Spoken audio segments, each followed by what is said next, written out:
네, 시청자 여러분 안녕하세요. 서울대학교 신경과 정기영 교수입니다.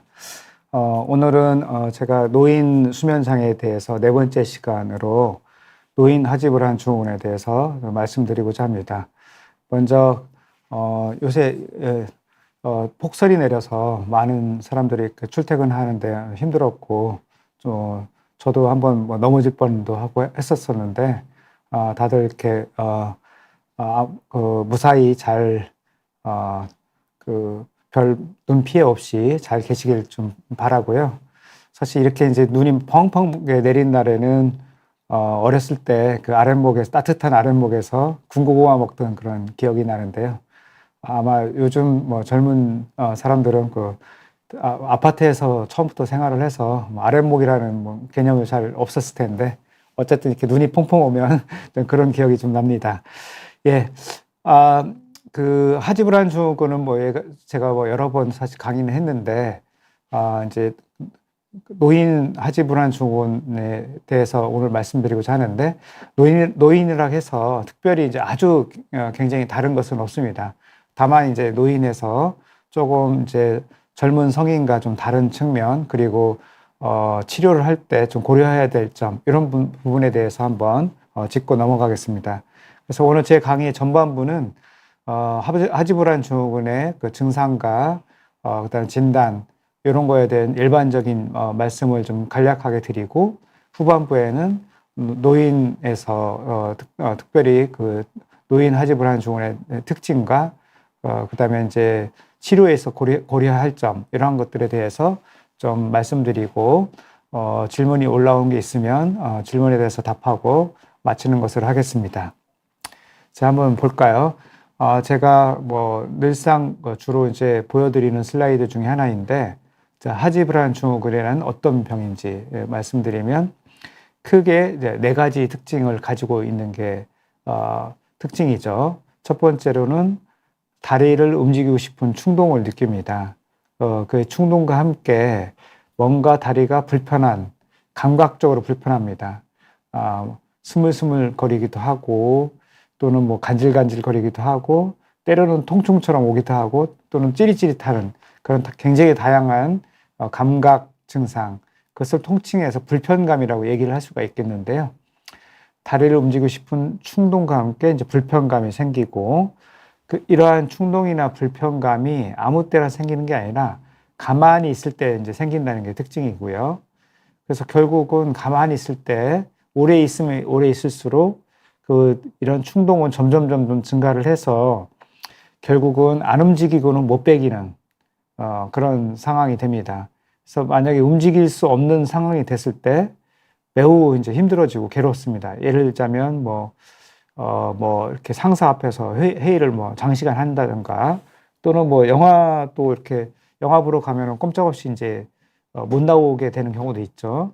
그다음에 비행기를 탔을 때 사실 가장 괴로운데, 이제 창 쪽에 탔을 때, 그러면 이제 자꾸 들락날락하기가 이제 눈치 보이고 하니까 이제 못 나오게 되는 그런 상황이 됐을 때 굉장히 증상이 점점 시간이 증가할수록 증가를 하고요.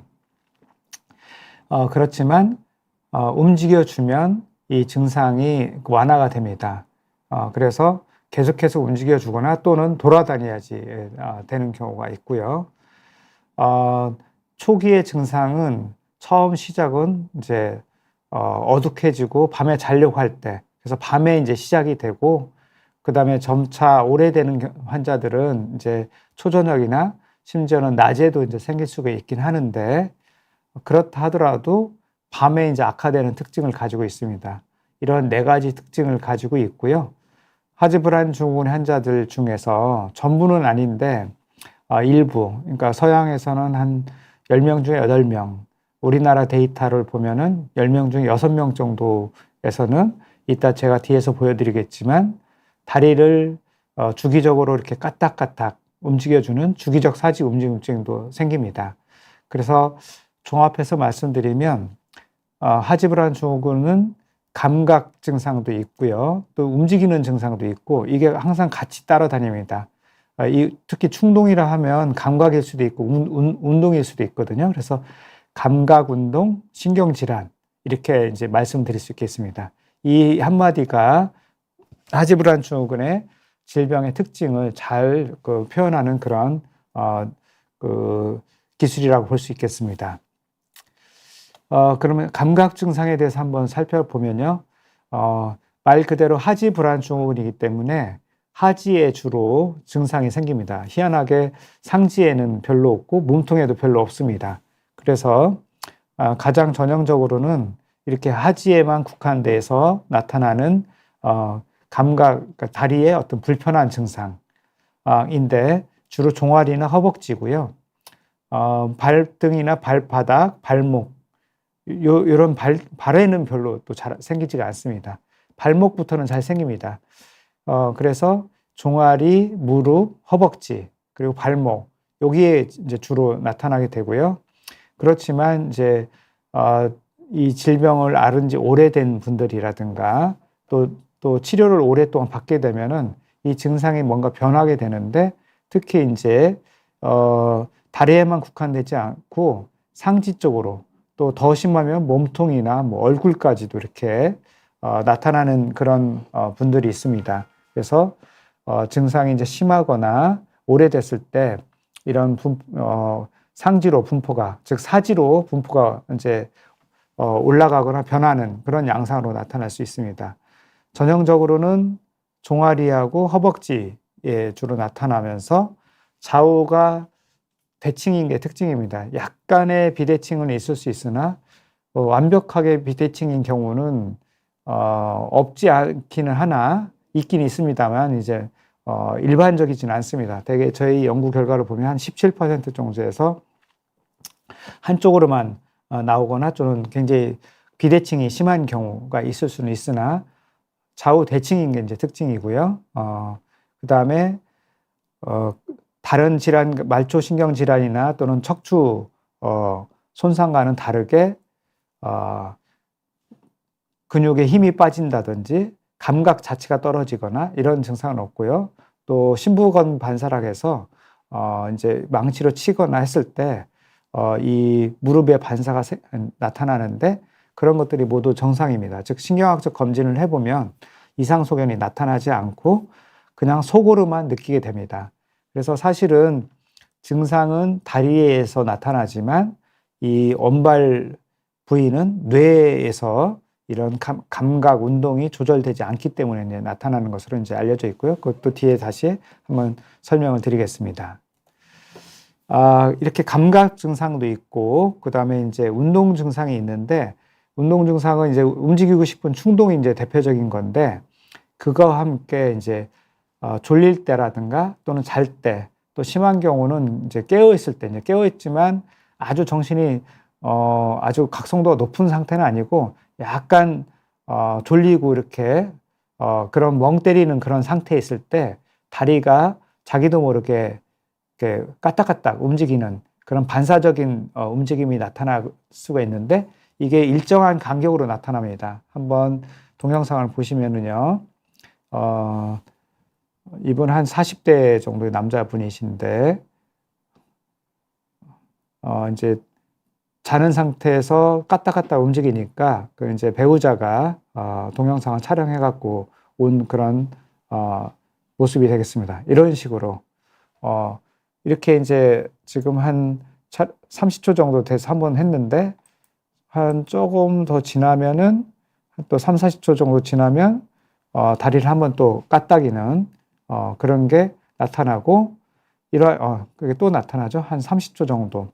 그래서 전형적으로는 20초에서 한 40초 간격으로 한 번 나타나면 뭐 꽤 오래 나타납니다. 뭐 1, 2분, 짧게는 1, 2분, 길게는 뭐 5분, 10분까지도 지속적으로 까딱까딱하는 그런 양상으로 한쪽 다리만 까딱일 수도 있고요. 또는 양쪽을 번갈아 가면서 할 수도 있고 이분처럼 한쪽 다리가 까딱이면 반대쪽 다리도 따라와서 같이 까딱이는 이런 양상으로 이렇게 나타납니다. 이렇게 이제 이런 그 다리 움직임을 그래서 주기적 사지 움직임 또는 주기적 하지 움직임이라고 하고요. 심하신 분은 이제 역시 다리에만 주로 나타나는 게 일반적이지만 심하신 분은 이제 상지하고 몸통까지도 이제 같이 떨릴 수가 있습니다. 이런 주기적 사지 움직임은 나이가 들수록 나타나는데, 나이가 들면은 어느 정도 시간당 예를 들어서 한두 번 정도는 나타날 수 있는 것은 그냥 정상적인 어떤 노화 현상으로 보고요. 일반적으로 여자보다는 남자가 많고, 그다음에 이것도 역시 철분이 좀 부족할 때 더 잘 나타날 수 있는 걸로 되어 있습니다. 근데 아까도 이제 이 동영상 보셨다시피 이렇게 자다가 저렇게 까딱이면 뇌에서 이제 자극이 있어서 까딱이는 건데, 이때 교감신경이 활성화되고요. 뇌가 깨게 됩니다. 저희가 연구한 결과도 보면은 여기가 이제 여기 타임 제로가 다리를 까딱이는 그런 순간인데, 사실은 그 전에 뇌파가 이렇게 먼저 올라가고요. 뇌파의 각성이 올라가고 심장의 박동도 증가합니다. 즉 교감신경이 활성화되고 뇌파도 이미 깨는 그런 상태로 나타나서, 이러한 주기적 사지 움직임이 많이 나타나는 경우, 그러니까 어느 일정 정도 이상 나타나는 경우에는 밤에 잘 때 계속해서 교감신경이 활성화가 되기 때문에, 교감신경이라는 것은 우리 자율신경계의 하나의 반응이죠. 그래서 혈압과 그 다음에 심박수를 올리게 됩니다. 밤에 잘 때는 혈압이 떨어지고 심장 박동도 느려지는 게 정상인데, 이 지속적으로 이렇게 다리를 2, 30초 간격으로 까딱까딱 하면서 뇌를 깨고 교감신경 활성화시키게 되면 이러한 것들이 나중에 이제 고혈압이나 심혈관 질환의 위험을 높일 수 있는 하나의 원인이 된다. 이렇게 이제 보고 있습니다. 이제 이분은 이제 한 70대 남성분인데, 이제 실제로 이제 수면 다운 검사를 하면서 다리가 까딱거리는 것을 한번 주기적 사지 움직임 좀 보겠습니다. 제가 소리를 좀 끄고요. 여기가 근전도, 다리가 움직이는 건데, 제가 가리네요.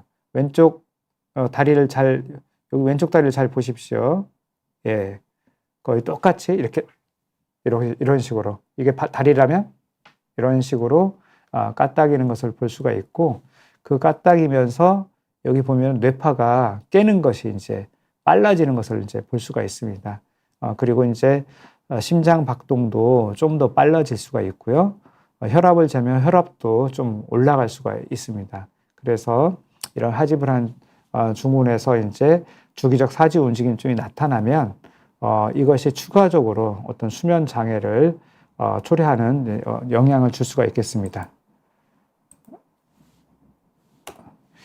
그 하지불안 증후군을 그래서 한번 정리를 해보면, 하지불안 증후군은 다리에 불편한 증상인데, 다리를 움직이고 싶은 충동과 함께 불쾌감 또는 불편감이 이제 동반이 되는 거고요. 이로 인해서 주로 자려고 누웠을 때 증상이 시작되기 때문에 잠들기가 굉장히 어려워져요. 근데 잠들기만 어려워진 게 아니라 잠이 들었다 하더라도 좀 전에 본 여러 가지 이유 때문에 주기적 사지 움직임이라든가 또는 이 뇌에서 수면을 조절하는 그런 메커니즘 자체가 불안정해집니다. 그래서 자주 깨는 증상, 각성이 잦아지게 되어서 결국은 수면의 질이 떨어지고 불면을 느끼게 됩니다.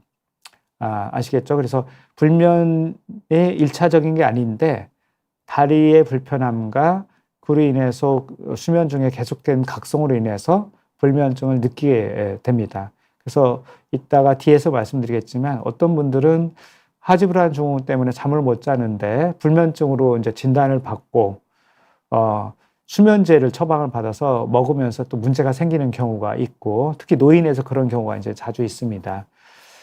그 다음에 이제 이런 다리 증상과 수면 장애가 있기 때문에 낮에 이제 심하신 분들은 주간 활동에 이제 장애를 가만히 앉아 있는 게, 이제 한 분은 이제 평생을 봉제하면서 이제 재봉틀에서 이렇게 일하시는 분, 하루에 거의 10시간씩 하시는 분인데, 하루 종일 앉아서 재봉틀 움직이지 못하고 그냥 재봉틀 그걸 하기 때문에 너무너무 이제 힘들어 하시고 괴로워하시는 이제 그런 환자분이 기억이 나고요. 그다음에 이제 집중력이 주로 이제 주의력과 집중력이 떨어지고 작업 기억이 이제 떨어질 수가 있어요. 그래서 인지기능 장애가 생길 수가 있고, 그다음에 하지불안 증후군 환자들은 일반인들에 비해서 정서적인 문제, 우울이나 불안, 일반인보다 2배에서 한 4배 정도까지 높아지고요. 또 우울이나 불안이 있는 분들한테서 하지불안 증후군이 좀 더 잘 생기는 경향도 있습니다. 그리고 이러한 여러 가지 이유들로 인해서 자해사고, 다리를 뭐 정말 이렇게 막 실제로 막 뾰족한 걸 막 찌르기도 하고, 또는 막 다리를 잘라내고 싶은 심정을 느끼기도 하고, 실제로 막 자살 사고까지 느끼는 그런 감각, 운동, 신경 질환이기 때문에 삶의 질을 상당히 이제 그 영향을 주는 그런 수면 장애 중에 하나가 되겠습니다. 그럼 원인을 한번 살펴보면 하지불안 증후군의 원인 증상은 다리에서 주로 나타나지만 그 원인은 뇌에 있다는 것이 매우 중요합니다. 그래서 뭐 뇌질환의 일종, 뇌질환 또는 신경질환의 일종이라고 이제 보시면 되겠고요. 그래서 원인은 뇌에 있는데 주된 그런 핵심적인 내용은 뇌의 철분이 이제 부족하게 됩니다. 그 철분이 혈액에서 뇌 안으로 이동하는데 그렇게 해서 이제 뇌에 철분이 공급되고 철분은 여러 가지 그 신경 세포들이 작동을 하는 데 있어서 핵심 영양소가 됩니다. 그런데 핵심 미네랄이 되는데 이 철분이 뇌로 잘 이동을 못하고 그다음에 이동이 됐다 하더라도 활용을 해야 되는데 그 활용에 문제가 생기는 그 메커니즘에 문제가 생기는 것으로 이제 밝혀지고 있는데 그래서 결국은 철분 자체가 부족하기도 하고 철분이 있다 손 치더라도 이용을 잘 할 수 없는 그런 상황이 되고 그 철분이 부족하게 되면 특히 도파민을 비롯해서 글루타민이나 아데노신 같은 우리가 신경 기능을 하는 데 있어서 중요한 역할을 하는 이런 그 신경 전달 물질들의 불균형을 초래하게 되고 이로 인해서 감각 운동 증상을 초래하게 된다라는 것이 이제 하지불안 증후군의 어떤 발병 메커니즘이 되겠습니다. 그리고 유전적인 소인이 굉장히 강한데요. 가족력이 한 60-70% 정도 되고 정밀하게 하지불안 증후군의 유전자가 발견되지는 않았지만 그 주변에 있는 관련 유전자들이 상당 10가지 이상이 이제 발견이 되고 있습니다. 철분이 중요한 이유를 알 수 있는 간접적인 증거 중에 하나가 하지불안 증후군의 2차성이 그러니까 빈혈이 심하거나 또는 임신일 때, 그다음에 만성 신부전일 때 이거는 다 이제 혈액 내에 철분이 이제 떨어지는 그런 상태인데 이때 이제 하지불안 증후군이 일시적으로 생기거나 또는 기존 하지불안 증후군 환자가 악화되는 요인이 될 수가 있습니다. 그래서 역시 뇌의 철분 부족이 이제 중요한 역할을 한다는 걸 알 수가 있고요. 그 다음에 도파민과 관계된 그런 기능을 억제시켜주는 약들, 항정신병 약이라든가 항우울제, 또 항도파민제를 쓰게 되면 일시적으로 하지불안 증후군 같은 증상이 이제 나타날 수가 있겠습니다. 그래서 어떤 유전적 소인이 있는 분이 뇌의 철분이 이제 부족하게 되면, 근데 사실 이 유전적 소인이 뇌의 철분을 조절하는 게 유전자에 의해서 조절이 되기 때문에 유전적 소인이 있는 분이 이제 뇌 철분이 부족하게 되는 거죠. 그런데 이제 영양학적으로 더 부족하게 되면 더 이제 증상이 이제 생길 수가 있고요.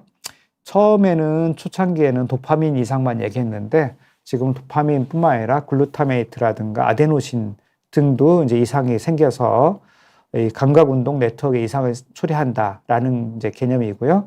그래서 감각 증상으로 불편한 감각과 함께 운동 증상으로 이제 움직이고 싶은 충동, 주기적 사지 움직임이 나타나고 이 글루타메이트라는 것은 뇌의 각성을 흥분성 신경 전달 물질인데 이게 지나치게 증가가 돼 있어서 뇌를 과각성시켜서 밤에 불면을 초래하게 하고 그러니까 자주 깨게 하고 그다음에 낮에도 밤에 못 잤지만 낮에 자려고 해도 하지불안 증후군 환자들은 낮에 잘 못 자는 그런 이제 과각성 상태를 초래한다 이렇게 얘기를 하고 있습니다. 하지불안 증후군은 이제 다리의 증상이 나타나고 저녁에 악화되는 거기 때문에 그런데 이 증상의 특징, 이러한 특징은 하지불안 증후군에만 있는 게 아니라 다양한 질환에서 다리의 증상이 있고 밤에 악화되는 특징을 가지고 있어요. 가장 대표적인 게 하지정맥류, 척추질환, 말초신경질환, 야간다리 경련 이런 것들이 있고요. 또 소아에서 또는 소아청소년에서는 ADH가 가만히 있지를 못하고 계속 왔다 갔다 부산 떨고 하니까 ADH로 오해를 받는 경우가 꽤 있고요. 근데 실제로 하지불안 증후군 환자가 일반인보다는 ADH 진단 기준에 맞는 환자가 훨씬 더 많습니다. 그래서 그 같이 있는 공존하는 경우도 있고, 실제로 원래는 하지불안 증후군이 ADH가 아닌데 ADH로 오인받는 경우도 있고, 이렇게 복합적입니다. 그래서 이러한 것들을 잘 감별을 해야 이제 정확한 치료가 되겠습니다. 자, 그러면 노인에서 하지불안 증후군은 이런 젊은 성인하고 어떻게 다를까요? 아주 크게 다르지는 않은데 노인의 특성이 좀 있기 때문에 좀 여러 가지 고려할 요소가 있습니다. 일단은 노인은 제가 첫 시간에도 말씀드렸듯이 노화 자체로 인해서 수면의 어떤 안정성이 떨어져요. 그래서 잠들기도 좀 어렵고 도중에 이제 자주 깨요. 워낙에. 그런데 만약 하지불안 증후군이 있으면 훨씬 더 잘 이런 수면 불면 증상이 더 심해질 수가 있고요. 하지불안 증후군은 가만히 있으면 있을수록 움직임이 적으면 적을수록 증상이 더 잘 생기는데 노인들은 어떻습니까? 신체 활동이 굉장히 적죠. 특히 저녁 시간대는 뭐 이제 저녁 드시고 앉아서 주로 TV 보거나 이런 활동보다는 그렇게 정적인 생활을 많이 하니까 그렇고, 그다음에 일광 노출이 부족하니까 일주일 리듬에 이제 변화가 와서 하지불안 증후군은 이제 밤에 주로 악화되는데 밤이 일찍 오는 그런 상황이 돼 버리는 거죠. 그러면 초저녁부터 하지불안 증후군 증상이 더 잘 나타날 수가 있고요. 그다음에 뭐 만성 질환, 고혈압부터 당뇨, 관절염, 뭐 소화기 질환, 다양한 만성 질환이 있고 그와 함께 거기에 따른 약물 복용이 많죠. 그렇게 되면은 하지불안 증후군을 악화시키는 약들도 많고 또 치료를 할 때 약물 상호작용으로 인해서 처방하기 어려운 경우가 있을 수가 있어요. 그 다음에 노인 자체가 하지불안 증후군을 비롯해서 굉장히 다양한 수면 장애가 있어 수면 무호흡증이라든가 불면증, 하지불안 증후군, 렘수면 행동 장애, 그 다음에 이제 수면 위상 장애 등등 일반인보다 이제 수면 장애가 일반적으로 거의 2배 정도 잘 생기기 때문에 이제 이런 이제 문제가 됩니다. 그러면 이제 노인 하지불안 증후군의 이제 특징을 보면은, 자, 첫 번째로는 젊은 사람들보다 그 하지불안 증후군이 생기는 빈도가 더 높아요. 젊은 사람들은 이제 그 다음 슬라이드를 보여드리면 우리나라에서 조사한 역학 연구에 의하면 20, 30대는 하지불안 증후군의 그 유병률이 한 6%, 5, 6% 정도 되는데 40, 50대, 이제 5, 60대부터는 한 8, 9% 정도 되니까 1.5배 내지 한 2배 정도 젊은 연령보다 높습니다. 그러니까 더 잘 생긴다는 거죠. 하지불안 증후군이 이제 훨씬 더 많이 생기고요. 젊은 사람들은 대개 젊은 연령대 생기는데 노인들은 대개 젊었을 때부터 생겨서 쭉 오는 게 아니라 노인기에 새로 생기는 겁니다. 그래서 대개 45세 이후에 발병을 이제 생기는 경우가 많고요. 젊은 사람에 비해서 가족력이 적습니다. 즉 유전적인 소인보다는 다른 어떤 아직까지 정확하게 원인은 모르지만 모종의 다른 원인이 트리거가 돼서 노년기에 이제 생기는 것으로 이렇게 보고요. 아까도 말씀드렸다시피 노인 자체가 이제 수면의 안정성이 많이 떨어지는데 거기다 하지불안 증후군이 생기면 훨씬 더 불면 증상이 젊은 사람들보다 더 잘 생깁니다. 젊은 사람들은 그러니까 자기 전에 조금 불편한데 잠만 딱 들면 그냥 골아 떨어지는 경우가 많은데 노인에서는 겨우 잠들었다 하더라도 도중에 또 자주 깨요. 여러 가지 이유로 뭐 야간 소변을 자주 본다든가. 근데 깨게 되면 하지불안 증후군 증상을 또 느끼게 돼요. 그래서 약으로 쓴다 하더라도 중간에 자주 깨기 때문에 약에 대한 반응이 굉장히 낮아지게 됩니다. 그래서 젊은 하지불안 증후군보다 나이 든 사람의 하지불안 증후군은 조절하기가 좀 더 어려운 측면이 있습니다. 그리고 철분 부족과 연관성이 있는 경우가 많은데 그런데 철분 치료에는 또 반응을 잘 안 해요. 이래서 여러 가지로 노인에서는 이제 치료가 젊은 성인의 하지브라운 증후군보다는 치료가 좀 어려울 수가 있습니다.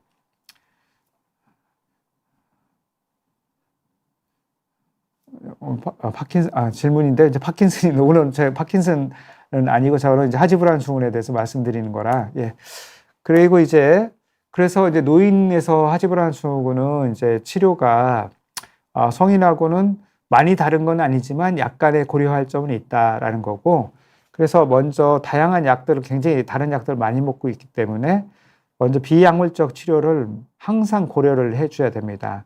비약물적 치료라는 것은 먼저 수면 위생, 기본적인 수면 위생을 잘 지키는 것, 그러니까 규칙적인 수면 습관을 가지고 있고, 밤에 자기 전에 음주라든가, 그 다음에 저녁에 과식 많이 하는 거, 이런 것들이 이제, 그 다음에 카페인, 이런 수면에 영향을 줄 만한 요인들이 잘 지켜져야 되고요. 그 다음에 이제 특징이 뭐 낮에도 활동력이 좀 떨어지지만 저녁부터는 잘 때까지 거의 뭐 이제 활동을 안 하시고 경우가 많고, 심지어는 이제 뭐 낮에 오래 있으니까 허리도 아프고 뭐 피곤하니까 일찍 그냥 누워서 TV를 본다든지, 뭐 그러니까 많이 누워 있는 시간이 많죠. 훨씬 더. 근데 하지브라운 증후군은 누워 있으면 누워 있을수록 증상은 점점점 심해진다. 그래서 제가 특히 노인에서 하지브라운 증후군 환자분들한테 치료할 때는 단순히 약만 주는 게 아니라 언제 이제 누워 있기 시작하는지를 보고요. 잘 때만 누우라고 굉장히 강조를 합니다. 이 잘 때만 누워야 되는 게가 하지브라운 증후군 치료에 있어서 매우 중요합니다.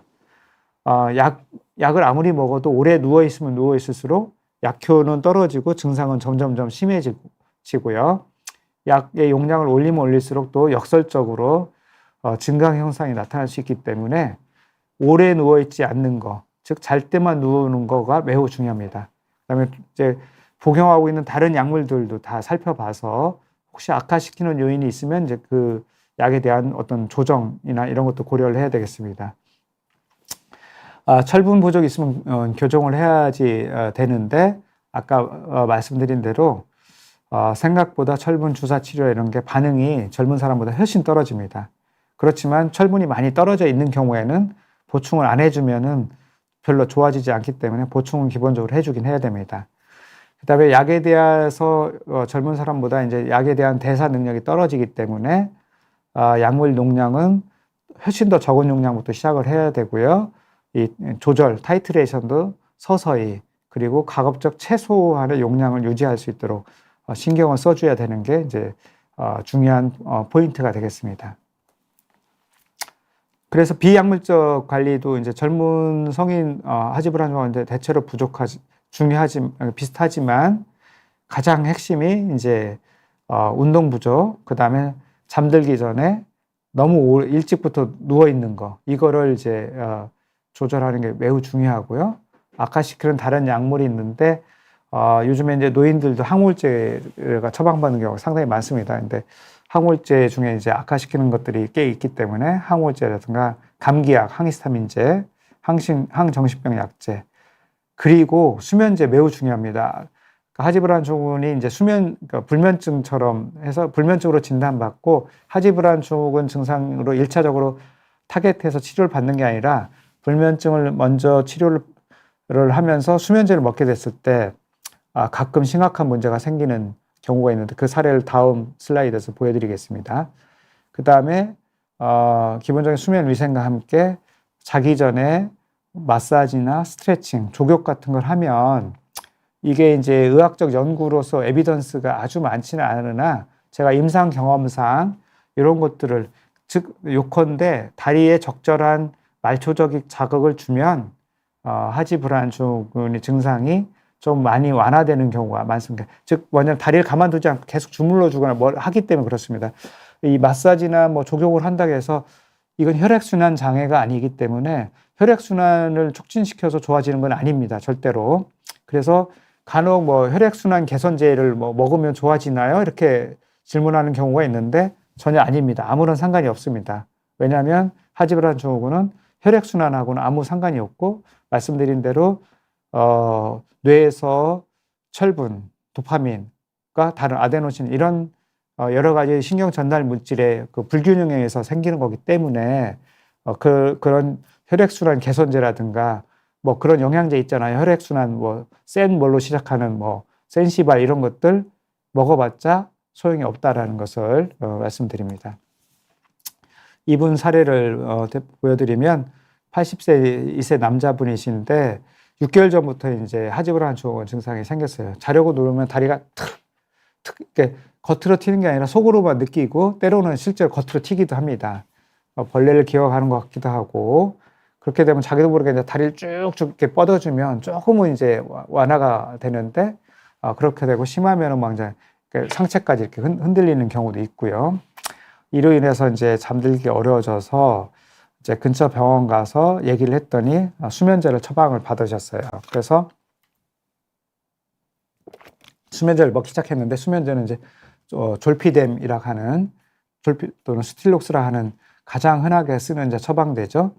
수면제죠. 그걸 먹기 시작했는데 보니까 이제 같이 온 가족이 얘기하는데 밤에 자다가 일어나서 몽유병 같은 증상이 생긴 거예요. 이 방 저 방 돌아다니고 뭐 TV도 만지작거리고 또 뭐 새벽에 현관문 열고서 나가려고 하고 그래서 뭐 겨우 이제 가족들이 어떻게 보고서 발견하고서 이제 재웠는데 다음날 기억을 전혀 못 합니다. 그리고 이런 일들이 이제 계속해서 반복해서 나타나는 거죠. 심지어는 뭐 아무거나 이제 막 도중에 먹기도 하고요. 이러한 그런 이제 복합 행동 증상이라고 얘기를 하는데요. 이러한 증상들이 수면제의 이제 부작용 중에 하나인데 하지브라한 증후군 환자가 훨씬 더 잘 생깁니다. 일반 불면증 환자에 비해서. 그 이유는 아직까지는 잘 몰라요. 그런데 하지브라한 증후군 환자가 수면제를 먹었을 때 이런 증상이 훨씬 더 잘 생기기 때문에 매우 이제 주의를 뭐 먹는다고 해서 모든 사람이 다 생기는 건 아닌데 일반인들보다는 훨씬 더 높고 그래서 하지브라한 증후군 환자는 근본적으로는 수면제를 1차적으로 먹을 필요가 전혀 없는 겁니다. 왜냐하면 하지브라한 증후군으로 인해서 다리가 불편해서 이로 인해서 잠을 잘 못 들고 도중에 자주 깨는 거기 때문에 하지브라한 증후군을 치료를 해주면 잠은 자연스럽게 어느 정도는 잘 잡니다. 예. 그런데 그것을 근본적인 치료를 하지 않고 수면제만 주면 억지로 잠을 재우게 되는 건데 이런 환자분들이 중간에 자기도 모르게 깨게 되면서 그 다음에 이제 이런 몽유병 증상이 나타날 수가 있어요. 그래서 어떤 분은 이제 여성분이었는데 자기는 별로 먹지도 않는데 계속 체중이 계속 는다는 거예요. 그리고 아침에 일어나면 이제 몸이 좀 불어 있고 근데 어느 날 보니까 이렇게 자기가 뭐 먹었던 흔적들이 있고 해서 이상하다 이렇게 생각을 했다고 합니다. 그리고 가족들이 잘 발견을 못해요. 왜냐하면은 뭐 다 잘 때 그런 일이 일어날 수도 있기 때문에. 그래서 제가 이제 자세히 캐물었더니 역시 수면제를 같이 복용을 하고 있었어요. 그래서 이제 수면제를 끊기만 하면 이런 증상이 이제 없어지기 때문에 수면제 끊고 적절한 하지브라한 증후군 치료를 하니까 그런 증상 사라지고 잠도 잘 되게 된 그런 이제 사례가 있었습니다. 예. 그 질문 하나 받으면 정경환님께서 그 질문 올려주시겠어요? 53세 남자분이신데 당뇨로 인한 말초신경증으로 있는데 하지브라한 증후군이 잘 생기나요? 둘 다 치료가 어떻게? 예. 또 투석도 받고 있고 복잡하시네요. 일단 자 하지브라한 증후군은 원래 그러니까 1차성이라는 것은 뭐냐면 어떤 특별한 요인이 없고 그냥 유전적 소인 이런 게 이제 중요한 건데 그런데 왠지 아직은 정확한 메커니즘은 모르지만 당뇨가 있으신 분은 하지브라한 증후군이 일반인보다 좀 더 잘 생겨요. 그리고 말초신경병이 있는 분도 하지브라한 증후군이 일반인보다 약간 높아요. 근데 당뇨가 있으면 당뇨병성 말초신경병이 좀 생길 수가 있어요. 그래서 그거로 인해서 이제 하지브라한 증후군이 잘 생길 수가 있는데 또 투석하는 환자, 만성 신부전증으로 해서 투석하는 환자는 일반인에 비해서 하지브라한 증후군이 일반인들은 한 5%인데 투석하는 환자들은 한 30%까지 올라갑니다. 5배, 6배, 7배까지 올라가요. 그래서 그래서 투석하는 환자분들의 거의 3분의 1 내지 반수까지 이제 하지불안 증후군이 생기기 때문에 그래서 이분은 이제 다 갖고 있어서 예. 그래서 이제 투석할 때 매우 괴롭습니다. 왜냐하면 투석을 뭐 이제 몇 시간 동안 가만히 누워 있어야 되는데 아주 심하신 분들은 누워 있지도 못하고 앉아 있지도 못하고 막 안절부절을 못하는 그런 경우가 있어서 그때는 이제 그때 이제 조절하는 약을 쓰게 되면 이제 조금 편하게 할 수가 있고요. 이게 또 신기한 게 신장 이식 수술을 하면 하지불안 증후군이 사라지는 경우가 있습니다. 그래서 어쨌든 여러 가지 원인이 하지불안 증후군을 그러니까 그게 직접 어떤 원인 때문에 그런지 모르지만 당뇨나 말초신경병이 있을 때 하지불안 증후군이 이제 잘 생기고요. 투석을 받는 환자는 정확한 원인은 모르지만 아마도 철분 결핍 그리고 철분을 잘 활용하지 못하는 그런 메커니즘이 작동돼서 생길 것으로 이렇게 보고 있습니다. 자, 다시 그러면 그 슬라이드로 돌아와서 그다음에 노인에서 이제 약물적 치료는 젊은 성인하고 똑같습니다. 이제 우리가 치료가 크게 한 4가지가 있는데 먼저 철분이 가장 1차적으로 고려를 해야 되고요. 도파민 작용제, 그다음에 칼슘 채널 차단제, 그다음에 아편 유사제 이렇게 있습니다.